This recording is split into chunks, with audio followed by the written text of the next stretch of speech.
নমস্কাৰ।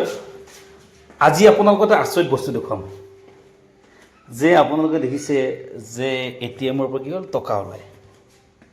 টকা উলিয়াবৰ কাৰণে এটিএমত কি ভৰাব লাগে, যে এটিএম কাৰ্ড ভৰাব লাগে, তেতিয়া টকা ওলায় ন। আমি সিমানখিনি জানো। এতিয়া আমি এটা বস্তু দেখুৱাম যে আপোনালোকে দেখি ভাল পাব, আচৰিতো হ'ব যে বেংগলোৰত এটা ছিষ্টেম আছে যে আপোনালোকৰ যে আমি পানী খাওঁ, যিবিলাক মিনাৰেল ৱাটাৰ খাওঁ বা আমি যিবিলাক ডিষ্টিল ৱাটাৰ ব্যৱহাৰ কৰোঁ, সেইবিলাক ইয়াত কেনেকৈ পোৱা যায়। তাৰ আগমুহূৰ্তত মই আপোনালোকক দেখুৱাই আছোঁ যে আমাৰ প্ৰচেছবিলাক ইয়াতে মানে পানীৰ কাৰণে কষ্ট নাই।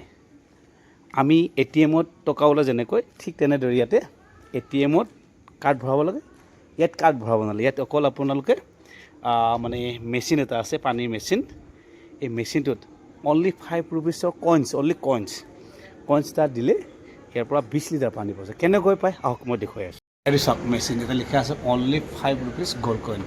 আৰু এই কইনছটো মই ইয়াতে ভৰাই দিম, মই চুইচটো দিম। আৰু ইয়াতে যে মিটাৰ বক্সটো দেখিছে না, ডিজিটেল ৱাটাৰ ৰিডিং ইনষ্ট্ৰুমেণ্ট, ইয়াতে মিটাৰ দেখুৱাই থাকিব আৰু এইফালে পানী পৰিব।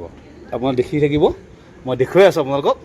আহক আমাৰ ছিষ্টেমটো, প্ৰচেছটো মই কইনছ, এই কইনছটো আমি ক'ত দিম চাব। আহক, আমি কইনছ ইয়াত দি দিম, দি দিলোঁ। মিটাৰ ৰিডিং আৰম্ভ হৈ গ'ল।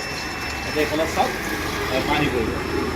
ইমান কম সময়ত, কম পইচাত আপোনাৰ 20 লিটাৰকৈ পানী পাব। আৰু যেতিয়া এইটো ভৰ্তি হ'ব, 20 লিটাৰ কমপ্লিট হ'ব, লগে লগে বন্ধ হৈ যাব। ইমান ধুনীয়া সুবিধা, অনলি 5 টকাত। আমি যেনেকৈ এটিএমত কাৰ্ড ভৰাওঁ, ঠিক তেনেকৈ ইয়াত 5 টকা কইনছটো মই দিলোঁ। এই মিটাৰ ৰিডিং দেখুৱাই আছে, মই কেমেৰাখন অকণ আগুৱাই অনুৰোধ জনাইছোঁ। এতিয়া মিটাৰ দেখুৱাই আছে 7, 6, 5, 4 এনেকৈ 0 হ'ব, লগে লগে বন্ধ হ'ব। এইফালে পানী ফুল হ'ব, লগে লগে মই দেখুৱাই দিম 1, 0 হৈ গ'ল। আৰু ইয়াতো পানী চাওক, লগে লগে পানী বন্ধ হৈ গ'ল। এটা সময়ত একদম পইচা 5 টকাত পূৰা সম্পূৰ্ণ মই 20 লিটাৰ পানী পালোঁ। ইয়াতকৈ সুবিধা আৰু বেলেগত নাপায়। বেংগলোৰত আছে, অনলি বেংগলোৰত পায়। আমাৰ অসমত বা গুৱাহাটীত তেলি প্ৰযুক্তিবিদ্যাটো যোৱা নাই। বেংগলোৰত ৰেডিমেড খোপা আহে এওঁলোকৰ তাত, এনেকৈ লগালোঁ, লগাই ঘূৰাই দিওঁ। এই বজাৰত কিনিব পায় হৈছে। এতিয়াতো মই ল'লোঁ, লৈ আহক।